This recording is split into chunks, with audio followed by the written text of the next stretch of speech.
Katia, formation FAO, atelier Late Machining pour la réalisation de pièces en tournage. Le support proposé ici, la pièce sera une pièce à un axe épaulé sur laquelle on va retrouver différentes formes, conditions de départ pour pouvoir démarrer Katia V5 R18. On travaillera avec le service PAC6. Le brut, la pièce qui sera fournie, donc le 4 part qui est fourni, un avant-projet pour définir les opérations d'usinage à réaliser sur cette pièce, la détermination du brut et une idée de positionnement de l'origine programme qu'on verra au fur et à mesure dans le TP. Le dessin de la pièce qu'on va retrouver, une cotation simplifiée avec simplement les dimensions nominales de la pièce. Qu'est-ce qui va nous intéresser ici? C'est de voir que le diamètre le plus grand, le diamètre 48 à réaliser ici, va nous inciter à partir sur un brut de diamètre 50 qui s'en approche. La longueur totale, 30 plus 20 plus 3 plus 20. Au final, on est sur une pièce relativement longue. Remarque, les chanfreins sont indiqués ici par les différents points rouges aux extrémités. On observera donc un chanfrein sur les 4 arêtes extérieures de la pièce ainsi qu'à l'entrée du perçage. Ce perçage de diamètre 6 est un perçage de type borgne, c'est-à-dire que le trou ne débouche pas et il est à l'intérieur de la pièce. Pour cela, on va définir un brut avec un rond de diamètre 50. L'avant-projet et les opérations à créer vont être en 1, le dressage de la face avant, représenté en rouge ici, l'ébauche du profil extérieur à créer. Cette ébauche, elle sera suivie de la réalisation d'une gorge et enchaînée avec une opération de finition. On pointera le trou de la face avant de percer et on viendra tronçonner. Remarque sur le figurine que vous voyez ici, on rajoutera un chanfrein à l'arrière de manière à ne pas avoir de reprise à faire sur notre pièce et terminer notre pièce en une seule phase. Ça nous évitera de recréer une opération suivante. On va donc aller lancer notre Katia. Katia, il est lancé et la pièce est ouverte à l'intérieur de Katia. Je retrouve quoi à l'intérieur de la pièce? Je retrouve donc les différentes formes sur ma pièce. Je remarque ici, je fais bien apparaître le chanfrein devant, le chanfrein sur le premier diamètre, le second diamètre, le troisième diamètre et à l'arrière également de ma pièce. Voilà. Première opération à faire va être de basculer dans l'atelier d'usinage Late Machining. Rappel avec les paramètres créés et les différents catalogues utilisés, on va ici avoir un environnement bien spécifique qui nous permet ici de voir qu'un NC Setup est automatiquement créé, un NC Setup qui est un cas de product, donc un assemblage sur notre pièce, et que notre assemblage est constitué de PI axe épaulé, la pièce que l'on retrouve ici, ainsi qu'un brut qui a été automatiquement créé, une pièce qui s'appelle NC Géométrie, dans laquelle actuellement il n'y a rien du tout. Si je vais voir dans ma phase d'usinage ici actuellement, j'ai simplement ma phase d'usinage et mon programme de fabrication. J'ai mon origine programme qui a été positionné par défaut à un endroit bien particulier. Et voilà les conditions initiales que je retrouve sur ma pièce. Première chose que je peux faire, c'est déjà une gestion des enregistrements. Je vais sauvegarder mon activité mère qui est le process. Si je regarde au début, tout en haut de mon arbre de construction, je retrouve mon process. Je vais faire un enregistrer sous et il va automatiquement aller sauvegarder dans le dossier dans lequel j'avais ma pièce. Et j'évite de laisser l'intitulé qui est de base process 1, car sinon tous les process vont s'appeler process 1, et j'indique process axe épaulé. Remarque particulière, je ne mets pas les accents volontairement car la version R18 ne gère pas les accents. Enregistrer, et je propage ici mon répertoire de manière à ce que tous les éléments aillent dans le même chemin. Je propage, OK. Je vérifie ma sauvegarde et dans mon dossier maintenant j'ai bien mon process, mon NC Setup, ma pièce et ma géométrie. Donc je retrouve bien les 4 entités de base dans mon CATIA. Et bien c'est parti, on va aller définir notre phase d'usinage. Notre phase d'usinage ici, on est sur une phase qu'on va dire phase 10 et on va réaliser du tournage. On va aller sélectionner notre machine. Notre machine, on va faire du tournage à commande numérique, donc TCN. Je valide avec entrée pour valider mon champ. Broche, tourelle, on touche à rien. On va aller modifier notre outil catalogue d'outillage qui est Kata Gene, JJA. Et je vais aller chercher mes post-pro, standards pour du tournage qui sont PPTC, post-pro tournage commande numérique, lib, et PPTC, PPTAM. On va générer du code ISO, c'est le code qu'on va pouvoir lire, et le reste, on ne touche strictement à rien.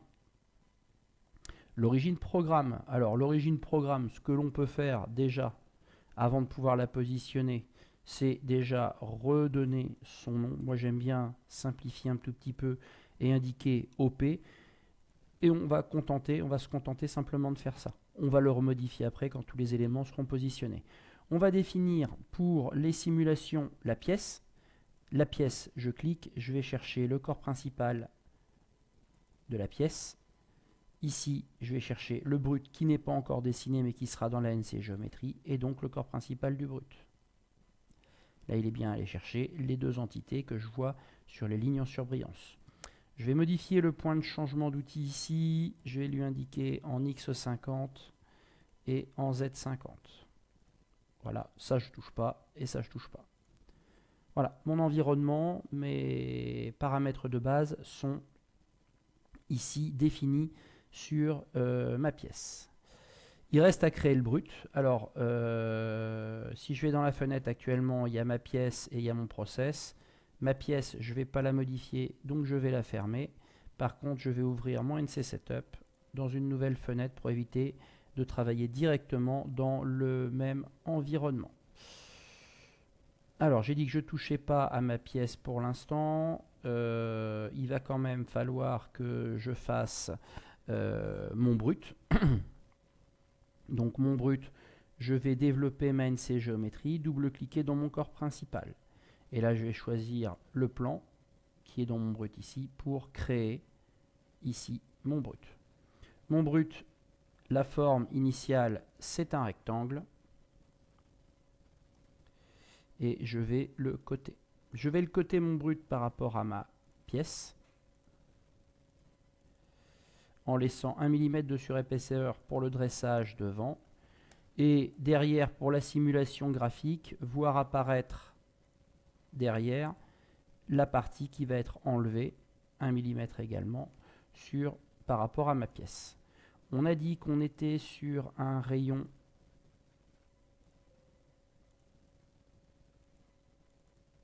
sur un diamètre de 50, donc on va lui indiquer un rayon de 25 mm. Voilà, moi ici j'ai fini de définir ma pièce, au tout du moins l'esquisse, et je vais pouvoir ici faire la révolution de tout ceci en définissant mon axe comme ceci.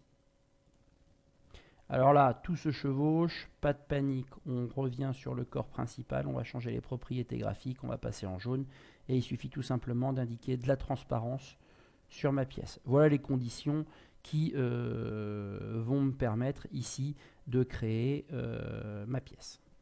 Alors ça pourrait suffire pour éventuellement définir nos éléments, mais je rajoute toujours une 3e pièce dans mon assemblage qui va me permettre de créer mes points d'approche. Donc je vais créer ici une nouvelle pièce que j'appelle GeoAdd, les géométries additionnelles. Je ne recrée pas de nouveaux points d'origine. Je vais cacher les plans maintenant de ma NC Géométrie, cacher, afficher. Et dans mon GeoAdd, je vais double-cliquer. Et dans mon GeoAdd, je vais créer mes points d'approche qui vont me permettre de définir mes différents points d'approche pour mes outils. Alors je vais utiliser la fonction point. Je double-clique. Un point, deux points. Donc là, je vais avoir besoin d'un point pour le dressage. Je vais venir comme ça, comme ça. Un point d'approche pour mon ébauche et mon cycle d'ébauche. À un moment donné, il va falloir que mon outil à tronçonner il vienne comme ceci. Et je vais avoir un point ici pour mon chanfrein également, comme ceci. Je risque d'avoir besoin d'un point ici d'approche pour ma gorge. Voilà. J'ai à peu près fait le tour de l'ensemble des points que j'ai besoin de définir. Alors je suis sorti de l'esquisse, bien sûr. Une fois que j'ai fini de les positionner, mes points, il serait intéressant quand même de les coter. Oui, je vais laisser un lien. Et les valeurs usuelles que j'aime mettre et qui sont assez simples à visualiser sont 3 mm. Donc pareil, ici.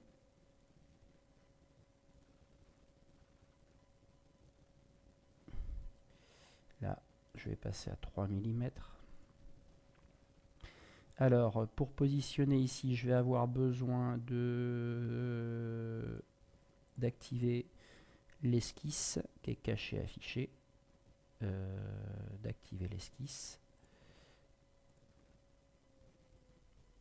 On va double-cliquer ici. On va lui demander de nous afficher l'esquisse. Voilà, comme ça je récupère l'esquisse. Je vais revenir ici dans mes points et je vais pouvoir positionner mes points par rapport au trait d'esquisse. Oui, comme ceci. Alors pour ceux qui suivent les tutos et qui sont habitués de travailler d'une autre façon, vous allez voir que contrairement à d'habitude, on ne va pas faire de quart de pièce. Encore une fois, sur CATIA, il y a possibilité de faire beaucoup de choses. Il n'y a pas qu'une seule solution. Et l'objectif ici, c'est un peu de démontrer effectivement qu'il n'y a pas qu'une seule solution pour réaliser les pièces dont on a besoin. Il y a toujours plusieurs solutions. Et on va essayer en fait de voir laquelle est la plus efficiente, les avantages et les inconvénients de chaque solution. Il me reste... J'ai positionné les points, il me reste à poser les points de tronçonnage par rapport à la pièce. Donc ici, je vais cacher mon brut et je vais coter ma pièce. Ouais, par rapport, je vais coter mes points pardon, par rapport à la pièce. Ici, et le point derrière par rapport au cône du chanfrein. Pour que mon outil arrive bien, je vais lui demander, oui, d'être coïncident. Alors, il veut pas se positionner. Ah, il va pas pouvoir se positionner coïncident. Bon, c'est pas grave, on va se le laisser comme ça. On va pouvoir le positionner à peu près en manuel, de manière à ce qu'il nous fasse une approche. L'objectif de ce point-là est qu'il nous fasse une approche légèrement à 45 degrés, comme la définition de mon chanfrein, pour avoir quelque chose de propre. Ah, on a oublié un point. On a oublié un point, le point qui est ici, qui est lui, qui va être coïncident avec le plan. Oui. Ok. Et lui, il est positionné à l'intérieur de la pièce. L'essentiel est qu'il soit en dehors de ma gorge. Voilà. Je vais sortir d'ici. Je vais réactiver, cacher, afficher mon brut. Et cette fois-ci, par contre, je vais en double-cliquant dans mon corps principal, à nouveau masquer l'esquisse de ma révolution, en caché affiché. Voilà, dans cette nouvelle stratégie, je me retrouve avec ma pièce, comme ceci, mon brut qui n'est pas coupé et tous les éléments. Donc, NC Setup, ici, il n'y a pas de mise à jour à faire, je peux revenir dans mon process. Voilà, je me retrouve donc avec ces entités-là. J'ai donc la possibilité par contre maintenant de redéfinir avant de démarrer certains éléments, le positionnement de mon origine programme. Je clique sur n'importe quel élément. Mon origine programme, je veux qu'il soit ici au centre.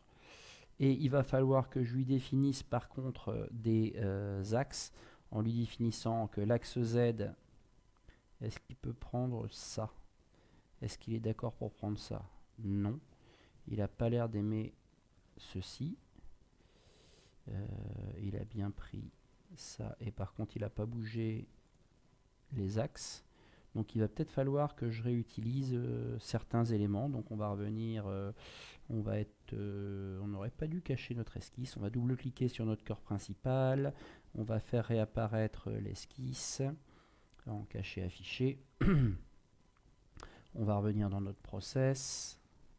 Et on va se servir de cette esquisse-là pour définir l'axe Z comme étant comme ceci, inverser la direction, et l'axe X qui est comme ceci, et là on est dans le bon sens. Ok. Je reviens ici dans mon corps principal et je vais à nouveau cacher mon esquisse. Alors on peut passer par les outils cacher, afficher que vous retrouvez ici en bas. Bon, moi de manière à ce que ce soit bien clair au niveau de l'arbre de construction, on le voit assez facilement et on arrive à comprendre ce que j'ai ici. Je reviens dans ma phase. Et cette fois-ci, mon origine programme est bien positionnée. Elle est bien sur la face avant du brut. Ok, tout est bien positionné. Alors l'outil qu'on va découvrir ici, il s'appelle zone de tournage maximum. Alors, premier élément à prendre en compte, la zone de tournage maximum, je vous conseille de l'utiliser que si vous n'avez plus de modifications à faire sur votre pièce.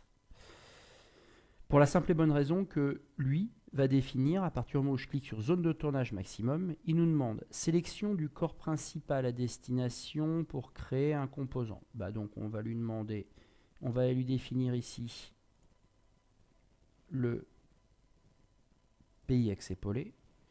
Il nous demande le body. Le body c'est tout simplement le corps principal par rapport au corps principal. Et par rapport à quel axe? Là on va prendre l'axe horizontal. Tolérance pour le calcul de précision, on va baisser ici à 0,05 de manière à avoir quelque chose. Ah, là il nous a enlevé le... On va aller select le body, on va lui resélectionner le corps, pardon, le corps principal. Voilà, il n'avait pas sélectionné. Select axis. Et là on prend l'axe. Vous voyez, normalement il doit le détecter automatiquement. Quand c'est fini, vous cliquez sur OK. Et là, vous vous retrouvez directement avec la création de la pièce et de son profil. Vous récupérez tout le profil extérieur ici et vous avez éventuellement même le profil intérieur si vous en avez besoin. Alors, intérêt, inconvénient. L'intérêt, c'est que vous n'avez pas besoin de faire votre quart de pièce. Donc vous retrouvez et vous gardez essentiellement la pièce dans le sens strict de sa conception et vous n'êtes pas venu faire une poche sur votre pièce. Donc ça on l'a fait pour la pièce, on va également le faire pour le brut. Donc là on l'a retrouvé ici. On va faire exactement la même chose pour le brut, zone de tournage maximum. On va aller dans ma NC géométrie. Je lui dis que la pièce c'est celle-ci. Allez. On va clic droit, select part. Voilà. On va lui sélecter le body, clic droit, select le body. Tac. Clic droit, select l'axe. Il nous a trouvé l'axe et on va lui rajouter une précision à 0,05. OK. Et là, de la même manière, on se retrouve aussi avec le brut qui est défini. Alors, pour le brut, très sincèrement, moi, je ne vois pas trop le sens de l'utilité du brut et de le créer sur le brut pour la simple et bonne raison. C'est que là, les deux éléments vont se chevaucher, que les éléments, je ne vois plus ma pièce. Donc, moi, j'aurais tendance ici à annuler cette opération-là. Et si vraiment vous voulez récupérer les trajectoires de votre brut, qu'est-ce qu'on a fait depuis le début? On a utilisé tout simplement, pardon, pas dans le axe épaulé, dans la NC géométrie. Qu'est-ce qu'on a utilisé? On a tout simplement activé l'esquisse, caché, affiché, et je retrouve mon esquisse qui est ici. Ce qui revient exactement à la même chose. Et je retrouve bien le profil qui va m'intéresser. Alors remarque, le seul problème, c'est que si vous modifiez une dimension sur votre pièce, sur votre part, sur l'axe épaulé, et ben, vous êtes bon pour supprimer la zone maximum de tournage et de la refaire. Donc ça, c'est le principal inconvénient et c'est ce qui manque de dynamisme. Par contre, l'avantage, c'est que vous gardez votre pièce en 3D complète. Ce qui ne change pas, par contre, c'est qu'il y a quand même certains éléments qu'il va falloir rajouter, notamment pour l'opération de dressage et pour nos éventuelles constructions, qu'il va falloir continuer de rajouter. Donc là, on va revenir dans mon NC Setup et dans mon esquisse de géométrie additionnelle. Maintenant que j'ai mes différents éléments qui ont été construits, ce que je vais faire, c'est que je vais rajouter mes traits ici de construction qui vont me permettre d'avoir des éléments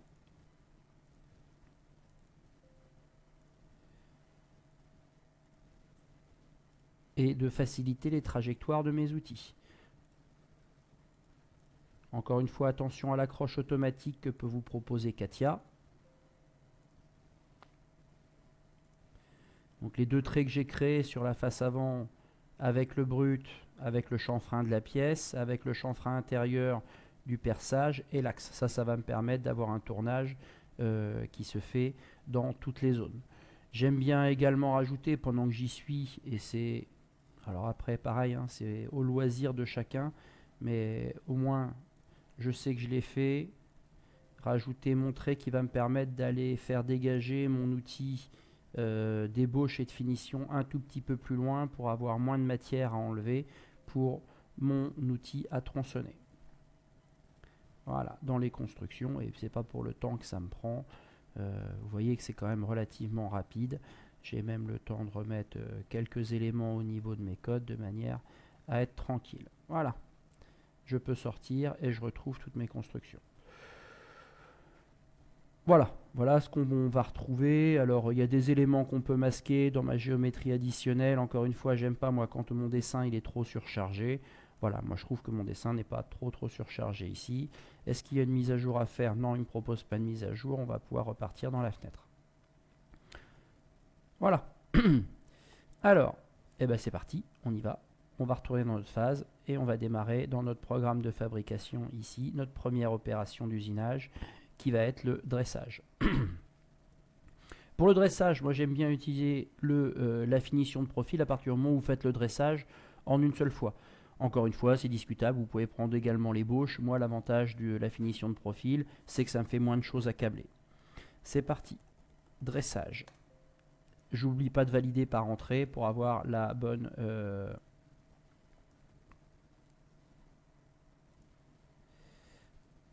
pour avoir le bon libellé qui est pris. Je prends les différentes constructions qui ont été faites et je sélectionne. Je pars de tout en haut, je descends tout en bas.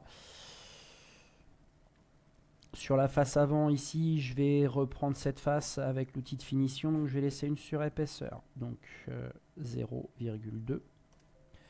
Je suis sur le deuxième onglet, je rebascule devant. Ici, je suis en frontal, je vais travailler sur l'axe des X. Je suis à l'avant de la pièce, circulaire. Bon, là, je touche pas à grand chose de plus. Dégagement, je vais piloter directement avec mes points d'approche retrait. Donc là, je vais laisser 0 de dégagement. Et en engagement, je vais laisser 2 mm pour pas que mon outil, ici, si je mets mon engagement à 0, mon outil va arriver juste là. Donc si j'ai la moindre erreur de jauge, c'est-à-dire que l'outil va plonger en rapide sur ma pièce. Et ça, c'est pas terrible. Donc, et on risque de casser. Dans tout le reste des cas, on va écraser à 0, on écrase à 0. La valeur de moins 45, vous pouvez la laisser, étant donné que si vos distances sont à 0, il n'y aura pas de déplacement. On verra par la suite que l'outil 1 sur toutes mes machines est réservé à la butée. Je démarre donc avec l'outil T2 et auquel je vais associer le correcteur D2. T2, D2. Alors là, il faut faire attention parce que pour lui, c'est le premier outil. Moi, je dis que c'est l'outil numéro 2. Je vais utiliser un outil d'ébauche extérieur, donc un porte-plaquette extérieur que je vais aller chercher dans le catalogue pour faire de l'ébauche. Et pour faire de l'ébauche, on me propose ici en ébauche le porte-plaquette à 80 degrés. Voilà, je le sélectionne, il apparaît, tout est bon derrière directement. Je suis dans le porte-plaquette, je vais directement dans sa compensation et dans l'orientation de mon outil, il va être en P3. Donc ici, je vais lui indiquer le numéro de correcteur D2 que j'ai défini avant. C'est un outil à 80 degrés, donc il faut que je monte une plaquette à 80 degrés. Les plaquettes, c'est les plaquettes à forme losange comme vous avez ici. Ici, c'est du 55 degrés. Je vais chercher dans le catalogue et je vais me chercher une plaquette. Ah tiens, on a oublié de spécifier que la pièce était en alu. Et je vais chercher les plaquettes ici en ébauche alu. La première avec un rayon de 0,4 qui me va plutôt pas mal. Je rebascule dans le premier onglet tout de suite pour valider la compensation que j'avais validée en P3 ici. Donc ça c'est fait, c'est fait. Je vais dans mes paramètres ici, mes calculs automatiques, je coche, je décoche pour choisir mes différents paramètres. Je vais rester en finition. Et mon calcul automatique ici, CTRL-C, CTRL-V, CTRL-V. Ah, j'en ai oublié un. Voilà, et je recoche. L'avantage, encore une fois, vous allez le voir tout à l'heure quand on va coder, c'est que je n'aurai qu'une seule vitesse, ce 0,08 qui sera ma valeur de référence. J'active mes approches retrait et je vais lui demander de venir en approche sur le point supérieur qui est défini comme le point de départ et en retrait au niveau du point axial que j'ai ici. Je vous conseille de valider une fois l'opération et de revenir dans votre arbre de construction et d'aller le rechercher derrière. Ça arrive toujours, vous faites 2 fois échappe et vous perdez tout ce que vous avez fait si vous n'avez pas validé au moins une fois l'opération. Alors, on va simuler ça dans le module ici. Qu'est-ce qui se passe? Donc déjà, première chose, j'avais bien déclaré un point à 50 et 50 dans ma phase et il m'a bien positionné mon outil à 50 et 50, à X50 et à Z50. Je vais simuler en pas à pas pour voir ce qui se passe en zoomant un peu. Donc déjà, mon point de départ, c'est bien le point d'approche, donc ça, c'est pas mal. Il arrive, il se présente, on remarque qu'il est bien 2 mm au-dessus de la pièce, donc ça, c'est conforme. Ensuite, il descend ici jusqu'à l'axe. Remarque, il a bien pris en compte la compensation parce qu'il descend à X moins 0,4, donc compenser le rayon de plaquette de 0,4. Et ici, il part bien sur mon point d'arrivée défini tout à l'heure. Si ça, je vais le vérifier dans le mode de simulation graphique intégrale. Je rembobine, mon outil arrive. Il se présente, il arrive du point X50, Z50. Il vient se positionner, point numéro 1, point d'approche. Je vois bien qu'il est rentré. Ça, ce sont les 2 mm. Il vient, il usine. Je tourne bien pour voir que le vert, couleur de mon outil, est bien celui sur la pièce. Il n'y a pas de collision. Et il sort bien sur la partie pour repartir au point de changement d'outil. Fichier, gestion des enregistrements. Normalement, comme on n'a pas rouvert d'autres pièces, l'accès polé se retrouve directement. Remarque, attention, notre GeoAd n'a pas été sauvegardé encore. Donc là, on enregistre, on propage, et vous voyez que lorsqu'on propage, la GeoAd va directement se retrouver sauvegardée. Et on sauvegarde. Premier point. Deuxième point, la vérification. On va coder, générer du code en mode interactif. On exécute. Normalement, ici, vous touchez à rien. Par défaut, vous touchez à rien. La seule chose à savoir, c'est que le programme qui va être généré va être au même endroit que le process. Donc, sauvegarder au même endroit que le process. Si vous commencez à décocher, à bidouiller ici, vous êtes à peu près sûr de perdre à un moment donné des infos. Important de lire le message quand même, que ça s'est terminé normalement. Donc ça, déjà, c'est quand même plutôt une bonne nouvelle. Ça s'est terminé sans problème. On ferme la fenêtre et on va aller voir dans notre répertoire de sauvegarde ici. Si je regarde un tout petit peu, je vois bien que tout a été sauvegardé ici et créé à 19h31 et que tous les fichiers ont la même heure. Le fichier qui va nous intéresser, donc déjà ici, si vous n'avez pas le même affichage que moi, passez en affichage détail. Vous aurez les extensions qui apparaissent ici. Et celui qui nous intéresse, c'est le fichier .iso. le fichier .iso. On a défini ISO dans le type de sortie de la machine. Donc celui qui va nous intéresser, c'est le fichier .iso. Vous êtes avec un ouvrir avec et vous ouvrez avec le bloc-notes. Ce qu'on code, c'est tout simplement du texte. Et donc on va voir ce que j'ai ici. Alors j'ai toutes mes lignes de code qui apparaissent ici. Je commence donc tous les commentaires qui apparaissent ici. Je vois que j'ai un NC Toolchain, j'ai un changement d'outil. Avec le SCLCL, c'est correct. L'outil T2D2, c'est correct. Je commence je starte une opération d'usinage qui s'appelle dressage, c'est correct. Je rappelle le correcteur, ça me va. Vitesse de coupe 400 mètres, vitesse d'avance 0,18 et j'en ai pas d'autres. Alors effectivement, là j'ai pas grand chose à coder. Hein. Si je regarde derrière, j'ai deux lignes de code. Et j'ai bien mon M2 enfin, donc là je peux valider en plus mes post-pro, ça code bien, ça a l'air d'aller. Je peux fermer, on était sur l'opération de dressage. Ça nous permet de vérifier pas mal de choses, que mes codages soient bons, que tous les environnements soient conformes. Voilà, on va pouvoir passer ensuite à la partie suivante dans notre chronologie d'opération, qui était l'ébauche du profil extérieur. Pour l'ébauche, donc, on va conserver le même outil qu'on a pris pour dresser la face avant. Donc on va retourner dans notre CATIA, ici, et on va se mettre, attention, ne vous mettez pas ici, sinon il va mettre l'opération avant, vous cliquez bien sur dressage et on va prendre ébauche. Alors cette fois-ci, on va bien utiliser l'ébauche de tournage. Voilà, si je regarde déjà, l'ébauche de tournage, elle a bien été créée. Juste avec le même outil. Alors pas avec le même outil encore, on ne l'a pas rattaché, mais il a bien été positionné en dessous. Déjà, première chose, on va lui dire que c'est une ébauche de tournage, ébauche extérieure. Voilà, la même ébauche profil extérieur. On va rester sur cet onglet là, comme ça on va le valider. Le brut, on va lui demander, on va prendre la face avant et l'extérieur, la pièce. Alors ça n'a pas de sens de reprendre la face avant étant donné qu'on l'a déjà usiné postérieurement. Donc moi je vais prendre ça, ça, ça, ça, ça. Donc ça c'est le principal intérêt de l'utilisation de la zone de tournage, c'est que vous avez clairement les éléments qui sont indiqués et on peut les sélectionner. Voilà. Tout est passé en vert, on laisse une surépaisseur de 0,2 de 2 dixièmes sur ma face. Je vais venir dans le premier onglet, quelles sont les stratégies que je vais mettre en place ici pour la réalisation de cette pièce, une profondeur de coupe de 2 mm. Je vais travailler en chariotage, donc mon outil va se déplacer le long de l'axe Z. Je suis à l'extérieur de la pièce, mon outil va bien être devant.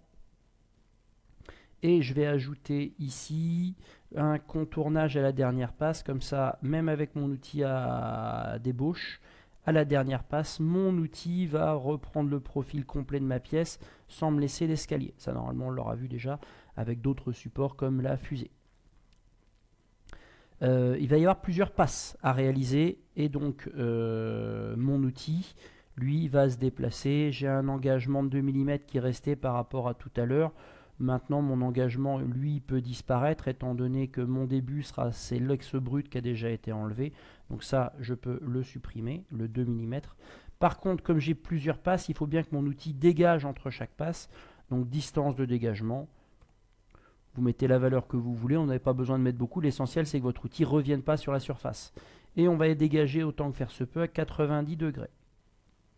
Je ne touche à rien d'autre, ça c'est déjà fait. L'outil, alors là, allez pas trop vite. Est-ce que l'outil il existe déjà? Oui. Donc c'est pas la peine d'en recréer un. Il suffit d'aller dans les 3 petits points et automatiquement vous retombez sur le T2D2. Alors remarque ici, la compensation de référence, on ne l'a pas définie. On va valider l'opération, on va descendre dans la ressource liste en dessous et dans mon T2D2, je vais lui définir la compensation de référence en P3. Si vous définissez la compensation de référence ici directement en P3, eh ben, il n'y a plus besoin ici de venir ici et de modifier. Et vous avez directement du P3. Donc là, ça c'est modifié, on est OK. Je vais venir ici et je vais choisir les vitesses. Alors, je vais vérifier dans mon catalogue, ici, si je fais ma plaquette plus, quelles sont les vitesses qui ont été données. Ah, bah, j'ai bien une vitesse en ébauche, ici, qui existe. Donc, je vais aller valider ici ma vitesse en ébauche. Donc là, ça a bien suivi, et là, ça a bien suivi. Je décoche. CTRL-C, je valide, CTRL-V, CTRL-V. Et là, ça ne sert à rien de mettre en finition parce que je ne vais pas le retrouver. À ce titre, tout à l'heure, on a laissé finition, on aurait dû mettre ébauche. Donc, on y retournera tout à l'heure. J'active mes approches retrait, j'active mes approches. Mon outil, il va arriver ici. Et comme il va faire toutes les passes et qu'à la fin, il va reprendre le profil pour finir là, je vais mettre une sortie à l'arrière de ma pièce. Donc, un retrait ici. Je regarde quand même rapidement une simulation. Ça n'a pas l'air délirant. Je valide par OK. Je valide aussi tout de suite. Avant d'aller vérifier, je vais retourner dans le dressage ici. Et je me souviens que dans l'outil ici, tout à l'heure, j'étais en finition alors que j'aurais dû être en ébauche. Donc ici, je décoche et je remets les bons paramètres qui vont bien. OK. Je reviens dans mon opération ici et je simule. En regardant en simulation, en rembobinant, qu'est-ce qui se passe? Mon outil part au point de départ, il fait bien son opération. Remarque, tiens, j'ai mis 2 mm en profondeur de passe. 2 mm, lui, il va prendre les 2 mm d'entrée. Et comme j'ai moins de 2 mm à l'arrière de ma pièce, entre mon brut et ma pièce, on est sur du diamètre 48 pour un diamètre 50 de brut, ça fait 1 mm. Il passe pas. D'où l'intérêt ici de rajouter le contournage à la dernière passe. Il va donc faire la succession de l'ensemble des opérations ici de chariotage. Et en arrivant sur le dernier profil qu'il reconnaît, eh bien, qu'est-ce qu'il vient faire? Il reprend le profil de la pièce pour terminer et sortir sur mon point de sortie. Ça a l'air cohérent. Ça, maintenant, je vais pouvoir le vérifier avec le résultat graphique vidéo intégré. Je relance depuis le début. Ah oui, bah si je relance depuis le début, il me refait le dressage. Alors c'est bien, ça me permet de voir la liaison entre le dressage et mon ébauche. Donc ça a l'air cohérent. Il vient bien faire la succession de points. Alors je préfère le mettre en pas à pas parce que sinon en vitesse rapide, on ne voit peut-être pas la totalité. On comparera les deux simulations tout à l'heure. Il vient terminer ici la dernière zone là. Et il ressort sur mon point de sortie. Si je rembobine et que je passe en continu, on voit que ça va beaucoup plus vite et qu'on n'a pas toujours le temps de tout voir. Voilà, ça c'est fait. Je fais une gestion d'enregistrement. Je fais un codage. Et je vais vérifier dans mon dossier. Dans mon dossier, je retrouve ici, dans le dossier dans lequel j'étais. Donc je suis bien ici, 19h52, je retrouve bien tous les éléments. Je vais regarder mon code ISO. Alors première chose, déjà je vais regarder les modifications que j'ai apportées tout à l'heure en dressage. J'étais à 400 mètres et 0,08. Je suis bien repassé à 300 mètres et 0,25. J'ai bien une deuxième opération et j'ai pas de changement d'outil, débauche de profil extérieur. C'est le même outil, c'est normal. Je retrouve bien ma vitesse de coupe. Remarque, ma vitesse programmée tout à l'heure, c'était 0,25, donc il l'a gardé, il ne la rappelle pas. Et après, bah là, tout ça, c'est du codage, c'est des points que je ne regarde pas, je fais confiance à la machine. Et derrière, je retrouve bien mes déplacements ici. Remarque, sur l'opération de contournage à la fin, il applique bien sur mon outil la vitesse d'avance, de finition qui a été définie. Donc pour récupérer le profil, il applique bien la vitesse de finition. Pour repartir sur le dernier point en 0,25. Donc ça, c'est conforme et on est OK pour l'opération de dressage. De chariotage, pardon. On va pouvoir passer à l'opération suivante. Alors petit point sur l'opération suivante, on viendra réaliser la gorge à l'extrémité de ma pièce avant la finition. Pour la simple et bonne raison que la gorge ici, si vous la faites après la finition, quand votre outil à gorge va plonger, et remonter, il risque d'y avoir des bavures aux deux extrémités de raccord des cylindres.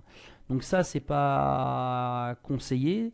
Et votre outil, lui ici de finition, il passe après, il va venir loger la bavure à l'intérieur de la gorge, ce qui est quand même plus adapté à l'utilisation fonctionnelle qu'on peut avoir de la pièce.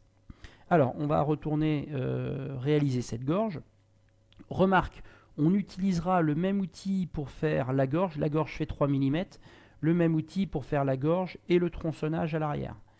Donc, dans mon CATIA, je vais venir ici et je vais venir faire la gorge. Alors encore une fois, plusieurs solutions existent pour faire les gorges.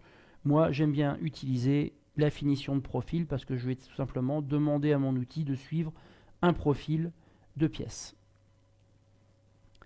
Je pense bien à renommer mon opération. Mon opération, c'est une opération de gorge. Il n'y aura pas de surépaisseur sur ma pièce. Et je vais lui définir ici les zones d'usinage. Tout simplement, la zone d'usinage, ma gorge, elle se passe là. Alors, la stratégie ici dit que je vais travailler en frontal, en avant. Surtout, pas de distance de dégagement. Je vais supprimer ma distance de dégagement ici. Tout est bien écrasé à 0, je touche à rien. Ça, c'est validé. Et donc là, il va falloir que je crée mon outil suivant. Alors, on va l'appeler T4D4. Vous comprendrez pourquoi après j'ai tendance à positionner les outils comme ça. Mon numéro d'outil, ça sera l'outil numéro 4. T, je vous rappelle, le T, ça va être le tool, le numéro d'outil, et D, le correcteur. Donc si ici je suis en 4, je valide le 4. Je vais prendre un outil à tronçonner, donc qui a cette forme là. Et je vais aller chercher dans mon catalogue, qu'est-ce qu'il me propose comme outil à tronçonner. Alors si je regarde dans mon catalogue, c'est facile, il n'y en a qu'un seul. Donc je vais le valider directement. Et comme mon outil c'est du 4, ici je vais directement valider sa compensation. Et je vais piloter par rapport à la stratégie que j'ai mis en place ici, je vais piloter le point P3. Donc en P3 ici, numéro de correcteur, je vais indiquer mon correcteur numéro 4. Sur mes porte-plaquettes, je peux monter des lames à 3 mm, ou des plaquettes plus exactement. Donc je vais aller me chercher mes plaquettes de 3 mm. Ma gorge, j'ai fait 3 mm, donc je vais prendre une plaquette alu de largeur 3 mm. Je valide ici. Et ça c'est bon, ça c'est bon. On est OK. Est-ce qu'il nous a validé la compensation ici? Non, on peut revenir ici lui valider la compensation. Dans les vitesses, on fait une finition. Mon outil à gorge, il plonge, il va arriver directement ici en finition. J'ai une vitesse d'usinage de 1/10 qui a été mise ici. Je recopie, CTRL-V, CTRL-V, CTRL-V. L'intérêt de l'utilisation aussi de cette opération-là de finition, c'est que l'approche, je vais sélectionner le point qui est ici, et le retrait, je vais utiliser le même point. Je valide par OK mon opération avant de simuler. Pendant que j'y suis tout à l'heure, j'ai oublié avec T2D2, je vais valider ici plus la compensation de référence et la mettre en 3 directement. Comme quand je vais utiliser l'outil derrière pour le tronçonnage, j'aurai directement mes outils qui seront bien réglés. Et je vais pouvoir lancer ma simulation. Donc en simulation, je vois quoi? Allez, c'est parti. Mon outil qui arrive du point de changement d'outil, X50, Z50. Il vient se positionner ici sur le point de départ que j'ai défini. On va repasser en pas à pas. Je rembobine. L'outil, il vient. Il défonce ma gorge et il remonte au point. Bon, rien de particulier. Je vais vérifier tout ceci en usinage vidéo. Je vais repasser en classique.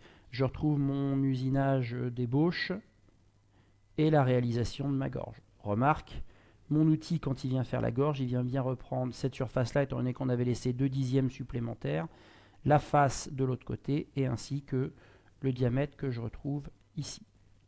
On est OK pour la simule graphique. On va checker rapidement ce que le code nous donne. J'exécute. OK, fermé. Je vais aller voir dans mon dossier la génération du code.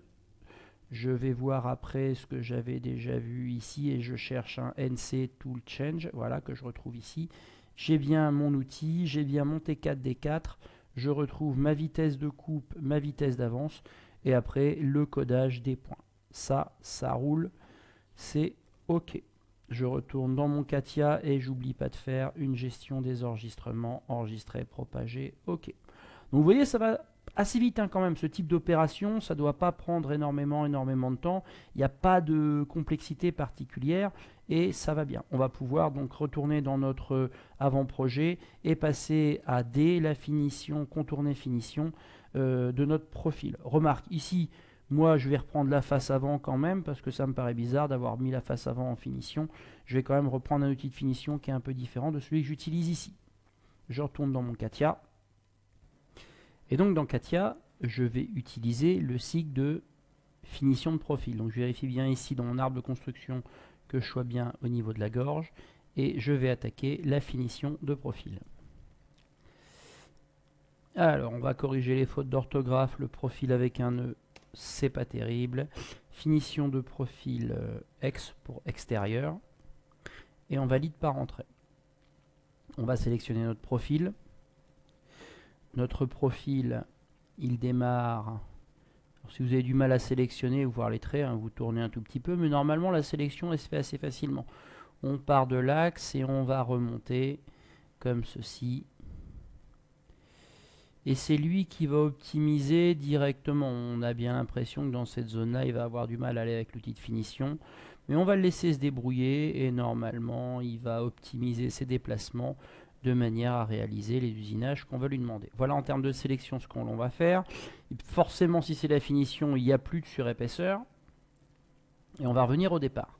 Alors, est-ce qu'on va travailler en frontal? Non, là, on va travailler sur la partie longitudinale de la pièce. Donc, on va se mettre en externe. On va partir de l'avant pour aller vers l'arrière de la pièce. Donc, localisation avant. On vérifie dans les usinages qu'il n'y ait rien ici. OK. Et avant de, ici, général, pouvoir choisir la compensation, il va falloir qu'on définisse l'outil. Alors, tout à l'heure, pour l'outil à tronçonner, j'ai volontairement choisi 4 pour pouvoir laisser la place à T3D3 pour mon outil de finition. Alors après, les stratégies, les numéros d'outils, ça change pas énormément de choses. Moi, je sais que j'aime bien enchaîner ébauche et finition, tout simplement parce que quand je vais aller mesurer mes outils derrière sur mon banc de jauge, j'aime bien enchaîner les outils qui ont un peu la même forme. Ça, c'est le premier point. Et deuxièmement, ensuite, j'aime bien laisser de la place entre mes outils. Et si mon outil d'ébauche descend un peu près de la broche et que mon outil à tronçonner se situe un petit peu près au niveau de la tourelle, il est possible qu'il y ait des collisions. Donc, on va éviter T3, D3 et on valide par entrée. Alors, on tombe sur le bon numéro par chance, 3, c'est bien. On va prendre un porte-plaquette extérieur. On va aller chercher. La différence entre l'ébauche et la finition se situe essentiellement au niveau de l'angle de la plaquette. 80 pour l'ébauche. Alors moi, pareil, j'ai standardisé un petit peu les plaquettes que j'utilise. 80, 55, 35. 80 pour l'ébauche, 55 pour la finition et 35 pour la finition dans des cas bien spécifiques où j'ai des angles à respecter. Après, il faut savoir que plus l'angle de la plaquette va être petit, plus votre outil risque de casser, plus votre plaquette risque de casser en fait, plus elle va être fragile. Donc on va se mettre dans une position intermédiaire. Ici, je n'ai pas de contrainte particulière. Et je vais choisir un porte-plaquette à 55 degrés. Ok, c'est validé. On va tout de suite valider sa compensation. Je suis en P3 ici et je vais valider donc le correcteur 3, le D3 que j'ai validé ici. Ça, c'est bon, c'est fait. On va monter tout de suite la plaquette. Donc on va choisir une plaquette losange et cette plaquette losange. Alors c'est globalement celle-ci, sauf que bah tiens, on peut regarder. Si vous regardez plaquette rhombique et que vous n'allez pas chercher dans le catalogue, et bah dans les vitesses, il n'y a rien du tout. Parce que bah, par définition, c'est à vous de rentrer les vitesses. L'intérêt d'utiliser le catalogue que j'ai créé, c'est que si vous allez chercher une plaquette à 55 degrés en alu, une plaquette donc avec un code D 55 degrés en alu avec un rayon de 0,4, lorsque vous cliquez sur OK, la rubrique vitesse ici, elle est automatiquement remplie. et je retrouve simplement, alors cet outil-là, il est utilisé pour faire de la finition.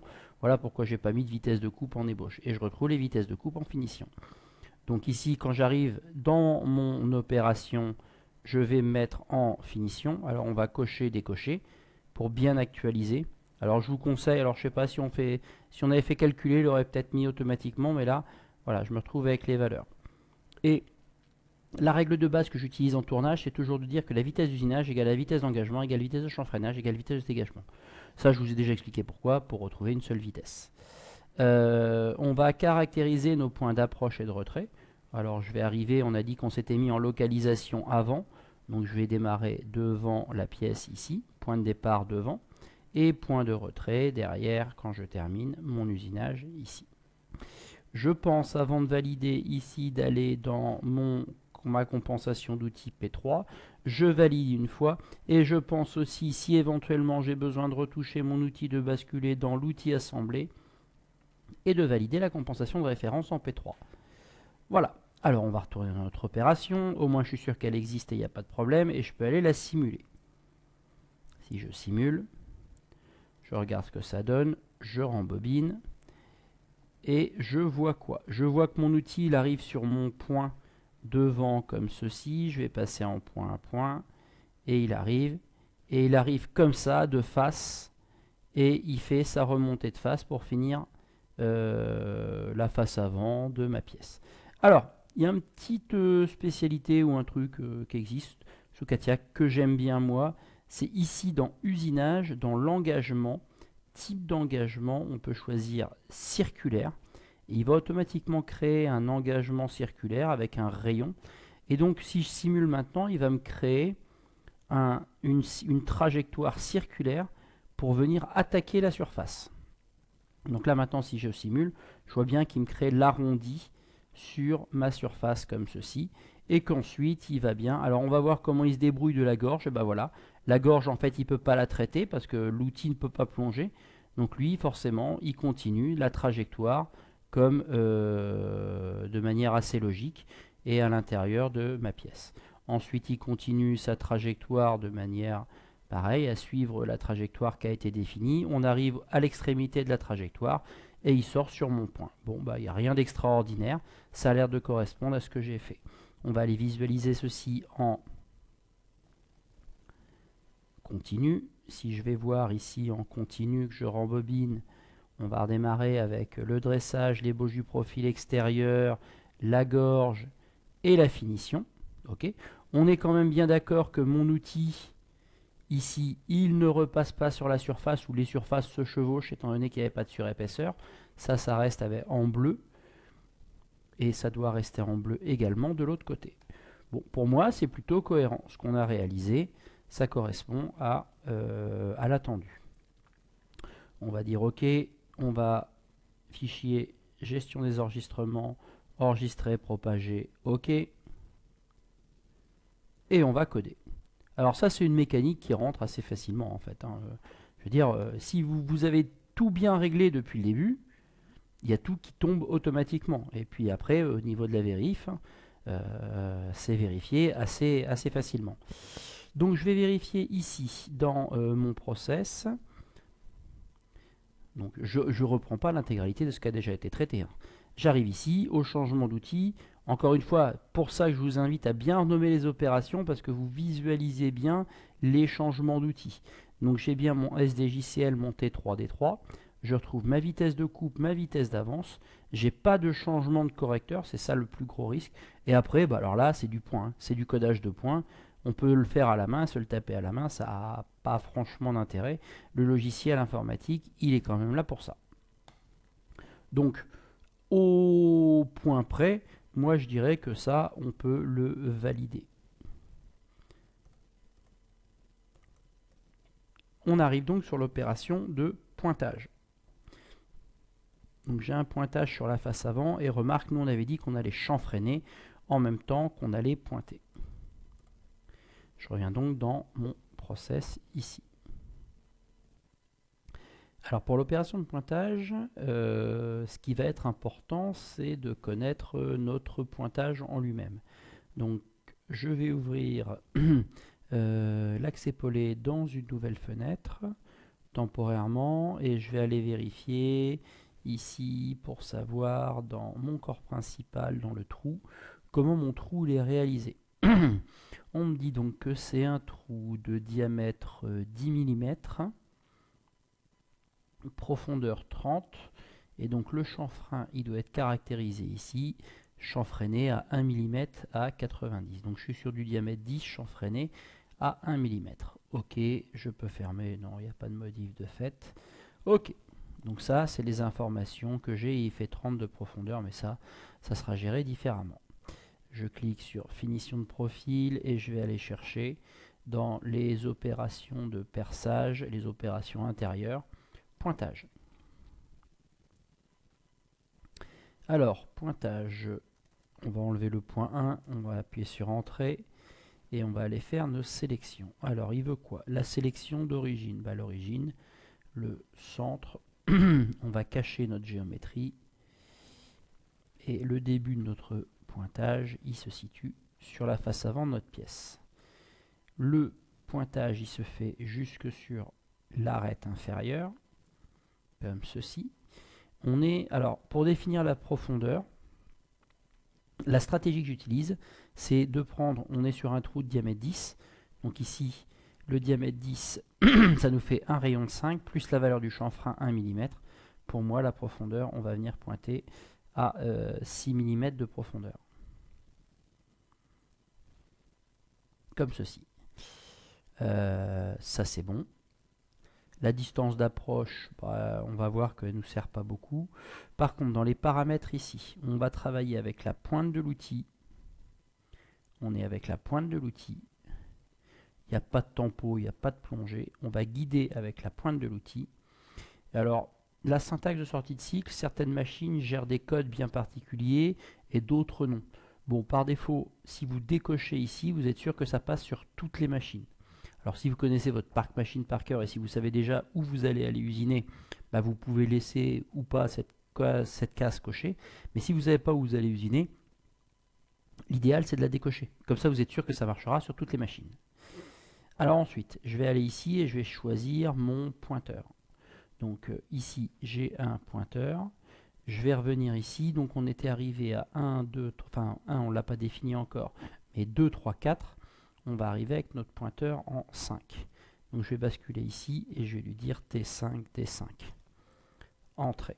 Alors quand en pointage, vous venez choisir ici, par défaut, l'outil est motorisé. Nous, on n'est pas sur un 3 axes ou sur un axe C. On va être non motorisé. Et on va dire que l'outil qu'on va utiliser, c'est l'outil 5. Là, il nous a déjà créé un outil. On va aller voir ce qu'on a dans le catalogue. Et dans le catalogue, on va utiliser du diamètre 10. Alors, on a du diamètre 10 alu. Le seul souci qu'on va rencontrer ici, c'est que si on pointe par rapport, on a dit qu'on avait indiqué une profondeur de pointage de 6. Si on a un trou qui fait diamètre 10, et si on pointe avec un pointeur de diamètre 10, eh ben, jamais on sera en mesure de faire le chanfrein. Donc ça veut dire qu'à minimum ici, il faudrait qu'on ait un outil de diamètre 14. Alors on va voir comment on peut modifier tout simplement notre outil. Eh ben, on va aller dans les libellés ici, on va modifier notre outil 14 entrée, 14 entrée. On va lui indiquer 5. Il va nous dire que l'outil existe déjà, mais c'est pas grave, on va le modifier après. Et on va modifier sa géométrie ici. Le 10, on va passer à 14. Le diamètre en bout et le diamètre de queue ici, on va le passer à 14. Et je me retrouve bien avec la géométrie d'un outil qui convient avec un angle à 90. Ici, comme on a modifié notre outil, par contre, on a perdu notre T5 D5. Alors c'est là où ça peut être un petit peu perturbant. On va valider ici. On va aller dans notre ressource liste et pourtant notre T5 D5 il existe bien ici. Alors moi ce que je vous conseille de faire, on prend en haut, Shift, en bas, clic droit, NC ressources, les ressources de la commande numérique, et on va supprimer les ressources qui ne sont pas utilisées. Il nous dit qu'actuellement il y a 11 ressources qui existent, et quand je vais valider, il a automatiquement supprimé les outils qui n'étaient pas utilisés pour les opérations d'usinage. Ça veut donc dire que je peux revenir ici, dans mon pointage maintenant, je peux venir dans mon outil, revenir dans le premier onglet, et lui réécrire T5D5 sans que ça lui pose problème. Je veux dire que mon T5D5 c'est bien un outil 5, entrée, qu'il est non motorisé, ok. Et là il m'a pas modifié, alors il a perdu le numéro d'outil, on va lui redonner. Il nous met des messages d'erreur mais on va être capable de les gérer, à la rigueur c'est pas trop un problème. Ok, on est bien retombé sur nos pattes, c'est l'essentiel. Alors, quand on pointe, on va piloter sur notre outil, on va piloter la pointe de l'outil. Ça veut donc dire qu'ici, dans mes compensations, je vais piloter en P1. Donc là, il me propose par défaut le 1. Je vais modifier 1, 1, le 1 et 1, et je vais valider par 5 et 5 pour mon outil T5D5. Ça n'existe plus. OK. Donc j'ai fini de régler mes outils. Les vitesses. Alors, tout à l'heure, on travaillait en vitesse de coupe constante. On était ce qu'on appelle en linéaire. Or là, vous êtes au niveau du perçage. L'opération, c'est du perçage. Et lorsque vous faites du perçage, la règle qui dit N égale 1000 VC sur pi-d, le VC ne bouge pas et reste toujours en fonction de l'opération du matériau et du type d'outil. Mais par contre, le D, lui, il est au niveau de l'axe. Donc le D qui sera pris en considération, c'est le diamètre de l'outil. Conclusion, mon diamètre d'outil, lui, n'évolue pas. On va donc pas être en linéaire avec une fréquence de rotation qui va varier en fonction de là où je me situe, mais on va donc avec une fréquence de rotation fixe. Ici, on va passer en angulaire. Et vous programmez bien en tours par minute. Il a récupéré dans le catalogue la vitesse d'avance de mon outil. Alors ici, vous avez possibilité de décocher et de faire copier-coller. Sinon, il y a un deuxième truc qui va très bien. Vous cochez rapide, rapide, rapide pour toutes les opérations de perçage. Ça veut dire que votre outil viendra jusqu'à votre point d'approche en rapide et qu'en plongée jusqu'à la matière, il ira en rapide. Et ça marche très très bien. Sous réserve de bien lui dire ici. Alors, quand vous faites du perçage, par défaut, il vous propose un plan, ce qu'on n'a pas réellement quand on est en fraisage. Nous, on a construit un point d'approche, donc ce qu'on va faire, c'est qu'on va activer les approches retrait, l'entrée et notre sortie, et on va ajouter un trajet jusqu'à un point. Et ce point, c'est tout simplement le point qu'on a devant, en approche et en retrait. C'est le même point. Alors c'est pour ça que quand je vous dis qu'on perd un tout petit peu de temps dans la construction au départ, tout le temps qu'on perd au départ, on le gagne largement après dans la réalisation de nos usinages. J'ai lancé ma simulation, alors j'ai fait ce qu'il ne fallait pas faire, on va valider d'abord par OK, et on va valider notre simulation après. Que se passe-t-il lors de ma simulation? On va se décaler ici pour bien visualiser notre chanfrein, et on va rembobiner, on va mettre en pas à pas, et je regarde, si je simule, mon outil approche, il plonge bien jusqu'à atteindre la valeur désirée pour le chanfrein et il ressort bien en approche-retrait sur le point. Ça roule, ça a l'air pas mal. On va gestion d'enregistrement, enregistrer, propager, OK. Et on va coder. Exécution, OK. Fermer. Et on va aller visualiser notre codage. Dans mon codage, pointeur, T5D5. Je travaille bien G97 en fréquence de rotation constante et avec ma vitesse d'avance. Et en fait, on regarde qu'il n'y a pas grand chose non plus.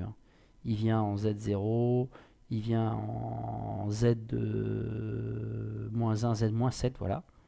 Z-7, et il revient en Z0, Z3. Ça roule, c'est validé. On enchaîne. Après le pointage, on avait notre perçage. Bon alors, comme notre structure elle fonctionne, on va continuer. On est sur du diamètre 10, longueur de 30. Est-ce qu'on perce en une seule fois? Techniquement, c'est possible. La règle, c'est jusqu'à 3 fois le diamètre, donc 3 fois 10, 30. On va prendre de bonnes habitudes ici et on va faire un perçage avec des bourrages. Le perçage avec des bourrages, c'est je perce, je ressors, je perce, je ressors, je perce, je ressors. Ce que Katia appelle perçage profond. Alors, on va lui définir le plan. On démarre où? On démarre sur la face avant. Alors, moi, quand je fais ma sélection, tiens, je vais l'effacer. Ce que j'ai pour habitude de faire, c'est cliquer une fois. je clique juste une fois sur la face, et plutôt que de venir valider dans la boîte de dialogue qui est en bas, on double-clique depuis n'importe quelle partie de mon interface et il prend la sélection. On va venir sélectionner le trou. Il a détecté le trou, pareil. Voilà, alors il veut la fin du trou. Il va falloir qu'on aille la chercher. Tac. Et il a automatiquement déterminé que c'était bien un trou de diamètre 10, une profondeur de 30, et que c'était un trou borgne. Bon, bah ok. Voilà, toutes mes sélections, elles sont faites. On aurait pu remettre ici, perçage, pour avoir bien l'info. Perçage avec débourrage, ok. Distance d'approche, 1 mm par rapport à ma pièce, oui. Il n'y a pas de percée, on ne va pas dégager notre pièce étant donné qu'on est sur un trou borgne. Par contre, profondeur de coupe, on peut au moins aller jusqu'à 10 mm. On va aller jusqu'à 10 mm. Taux de diminution, taux de limite, ça vous, pour l'instant, vous amusez pas à toucher à ça. Dans le cadre de l'optimisation, on utilisera. On va décocher la syntaxe de sortie de cycle. Voilà. Et on va aller chercher notre outil. Alors on va aller chercher notre outil ici. Après 5, on va basculer en 6, T6, D6, entrée. Numéro d'outil 6. Non motorisé, on est avec un porte-outil standard. Et on va aller chercher un forêt de diamètre 10 dans mon catalogue en coupe alu. Je vais chercher dans mes forêts, forêt diamètre 10 mm en alu. Voilà. Donc là, il nous a tout perdu. Est-ce qu'on peut... Tiens, on va aller voir si on peut aller le rechercher. Il nous propose T5, D5, il ne nous propose pas T6, D6. Tiens, c'est marrant. Est-ce qu'on peut lui reforcer la main T6, D6? Et là, si vous faites ça, T6, D6, ça ne marche pas. Donc, on va faire comme ce qu'on a fait tout à l'heure. En fait, je pense qu'il faut choisir l'outil d'abord et on ne va pas être embêté. Donc là, ouais, on va valider simplement notre commande. On va aller faire ce qu'on a fait tout à l'heure. NC ressources, supprimer les ressources non utilisées. On va revenir. Perçage avec débourrage, mon outil. J'ai validé mon outil, je vais finir de le valider. Je vais dire que c'est 6. Ok, je vais l'indiquer que c'est T6, D6, numéro d'outil 6.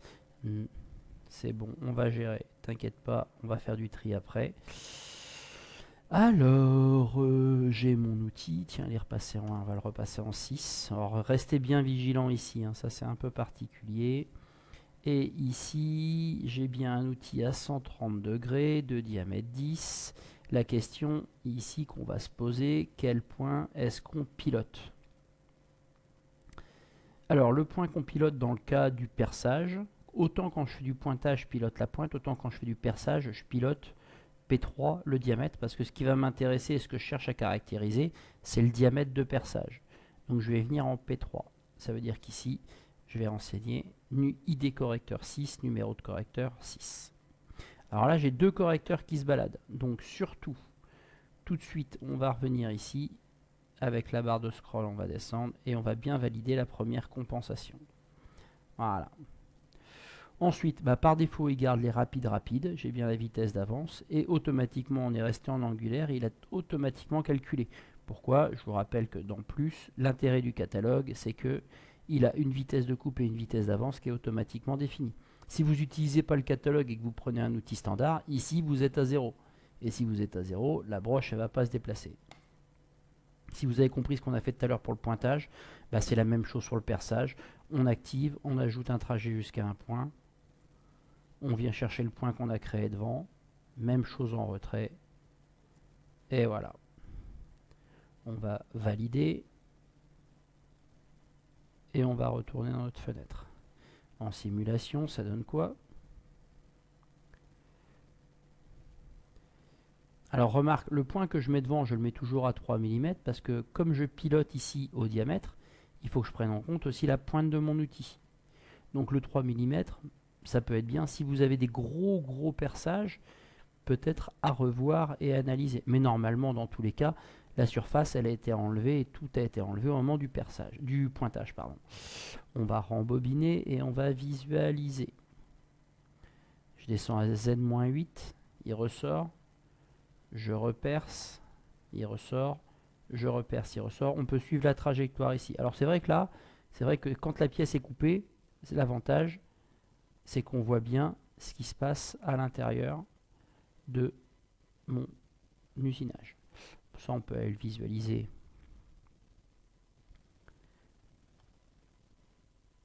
en simulation complète.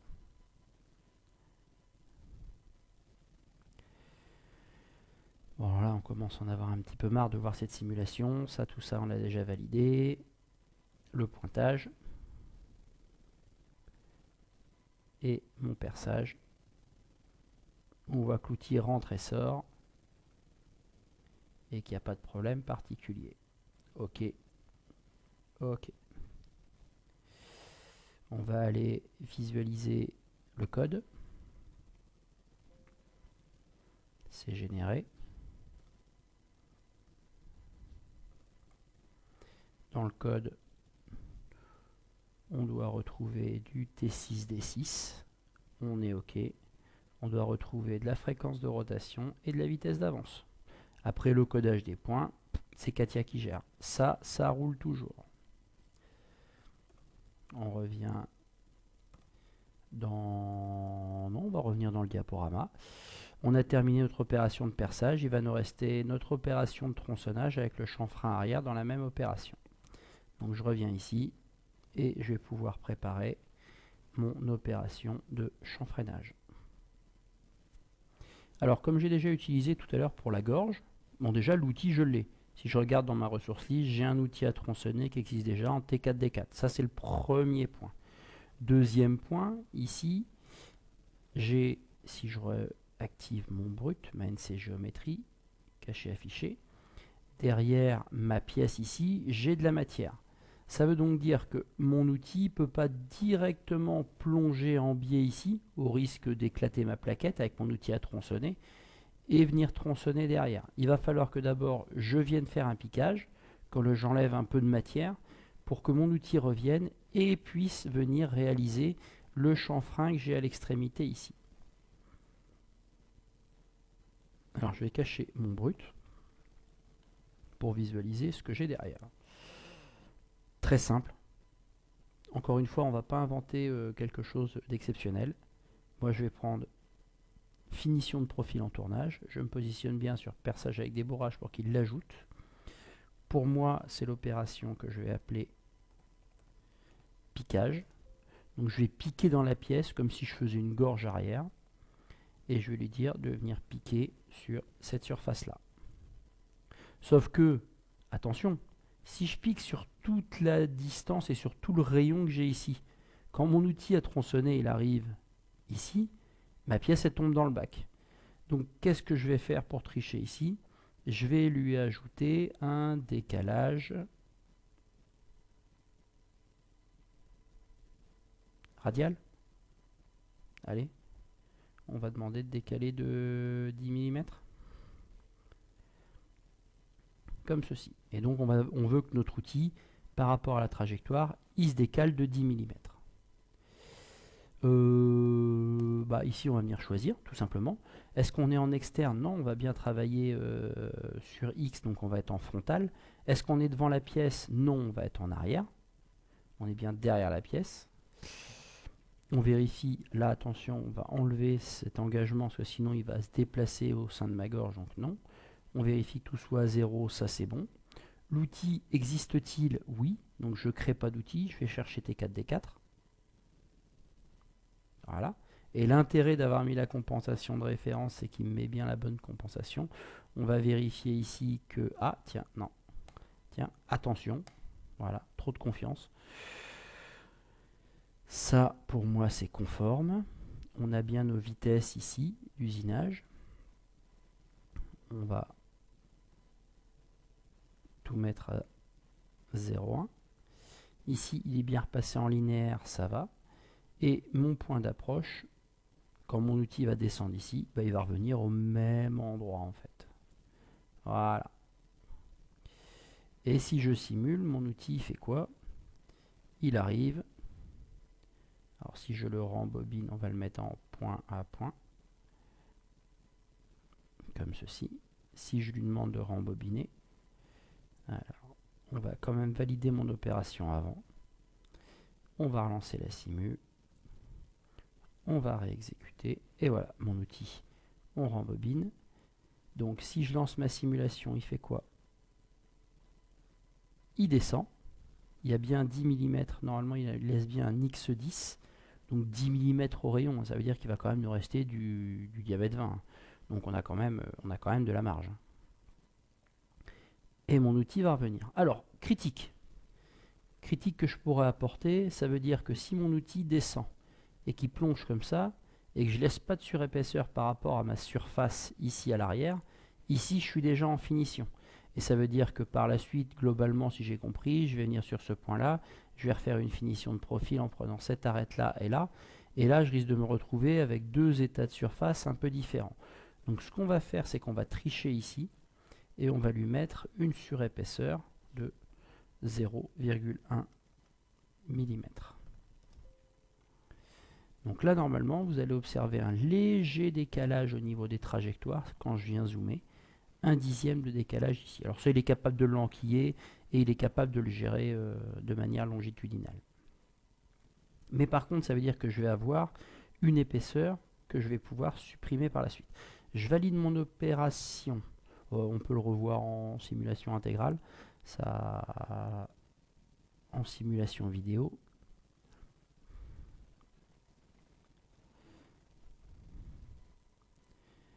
Alors, on va repasser comme ça.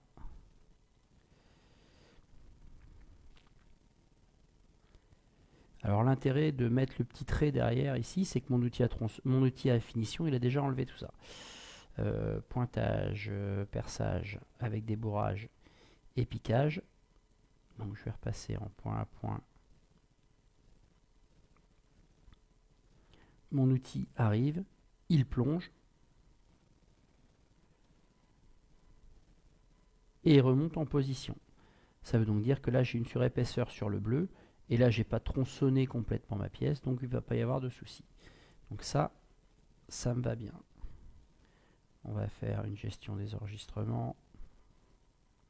Enregistrer, propager, OK. Et on va générer le code. Bon, alors dans le code, on ne va pas vérifier grand-chose. Hein. L'outil, normalement, il est conforme. On vérifiera juste qu'on ne s'est pas trompé au niveau du correcteur, qu'on a bien modifié le correcteur. Changement d'outil, 6, 4. OK. 4, j'ai bien du piquage. J'ai bien une vitesse de coupe, une vitesse d'avance. Et les points, je fais confiance. J'observe rapidement, j'étais en moins 77, moins 77,1. Voilà le dixième que j'avais modifié. Donc ça a l'air d'aller. On va revenir ici. Et comme on a fait notre piquage, il va nous rester ici le chanfreinage et tronçonnage. Encore une fois, on a aussi le droit d'être feignant et d'être intelligent. Il y a une opération qui va bien, c'est le copier-coller. Pour la simple et bonne raison qu'on va utiliser le même outil et qu'on va simplement changer les trajectoires et la surépaisseur. Donc devant ici, je ne change rien. Là, je ne change rien. Là, je ne change rien. Là, je ne change rien. Je vais simplement ici reset les opérations, la trajectoire et supprimer ma surépaisseur. Je vais supprimer ma garde et je vais juste reprendre mes trajectoires qui sont le chanfrein et la partie arrière de ma pièce. Je touche à rien, je touche à rien. Et ici, dans mes approches point de départ, alors là, point de départ en approche, je vais partir de là. Mon outil vient, il fait le chanfrein, il tronçonne et il remonte ici. Donc le point de retrait ne change pas. Je rembobine en point à point. Mon outil vient comme ceci et il remonte. OK, OK, je valide mon opération. Fichier, gestion des enregistrements. Enregistrer, propager, OK. Je code. Exécution. C'est fait. Je retourne dans mon programme. Je vais visualiser. Alors, ça commence à faire des lignes, hein, mine de rien. Si vous cognez tout à la main, 120, 130 lignes, j'étais à piquage. Et, ah oui, alors là, bah, par exemple, voilà l'exemple. J'ai fait une opération copier-coller et je reste avec piquage et piquage. Bon, là on est dans le commentaire, à la rigueur on sait qu'on l'a fait, on va vérifier quand même nos points. Nos points, ça n'a pas l'air mal. Par acquis de conscience, ce que je vais faire, c'est quand même travailler correctement. Ici, pour moi, ça ne sera pas piquage, ça sera champ, freinage, tronçonnage. Pareil, j'évite le CCD pour pas faire bugger Katia et je valide. Comme je fais ça correctement, je code. Il va simplement me changer le libellé. Je valide, ok. On aurait pu aller faire un tout petit peu de simulation graphique.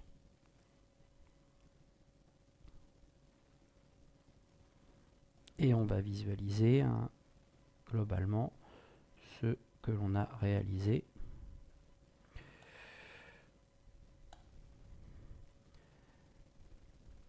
Alors vous allez me dire, ouais, à chaque fois on refait la simule. Bon, c'est pas pour les 5 secondes que ça prend de faire toutes les simulations qu'on vient de voir.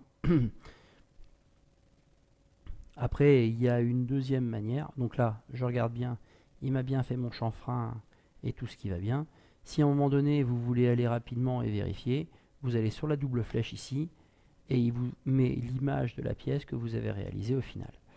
Et on est quand même plutôt ressemblant. Ok, ok. Et on est pas mal, voilà. L'ensemble des usinages réalisés sur notre pièce par cette méthode nous permet de la réaliser. Il va nous rester quoi? Il va nous rester, on va partir sur la réalisation d'une pièce plutôt en série. On est sur une série de pièces, 50, c'était ce qui était défini au départ. Ça veut donc dire que je vais sûrement travailler avec une barre de diamètre 50 à l'intérieur de mon mandrin et je vais avancer ma barre. Ça veut donc dire que je vais travailler avec une butée. Donc dans mes instructions PP, ici, je vais lancer mes instructions. J'ai ma boîte de dialogue qui arrive. Je vais renseigner une butée avant.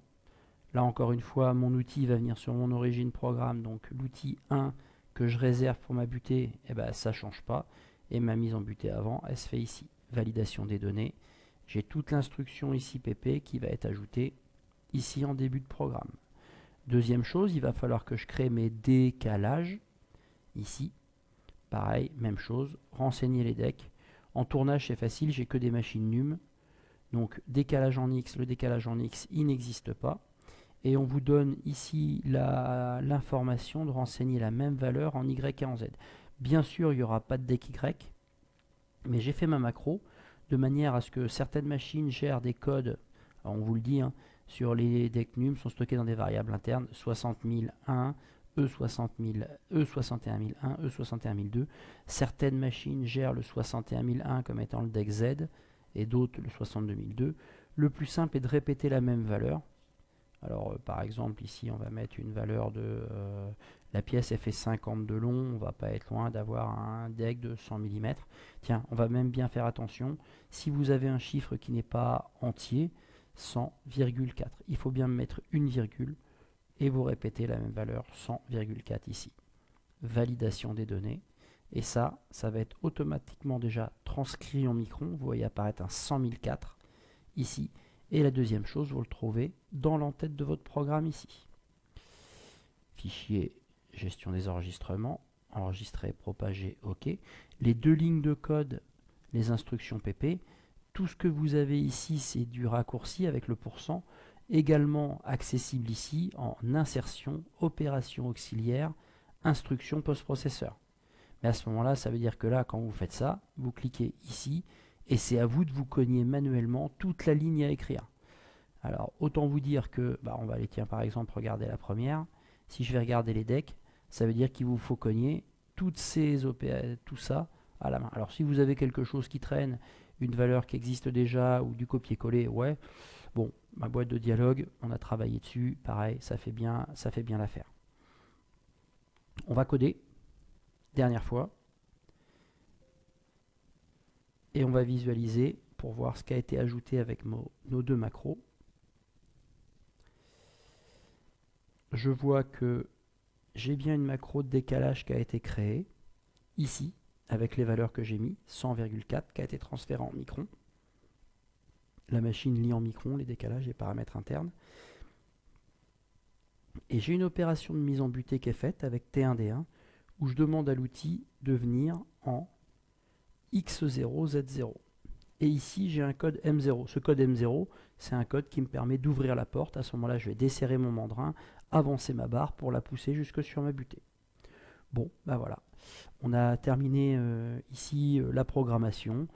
Techniquement, il nous reste à monter les outils et à réaliser et à préparer derrière l'usinage de toute ma pièce. Donc, cette stratégie et ce tuto, il était valable surtout pour expliquer un tout petit peu ce qu'était la zone de tournage maximum et la récupération des profils pour garder ça.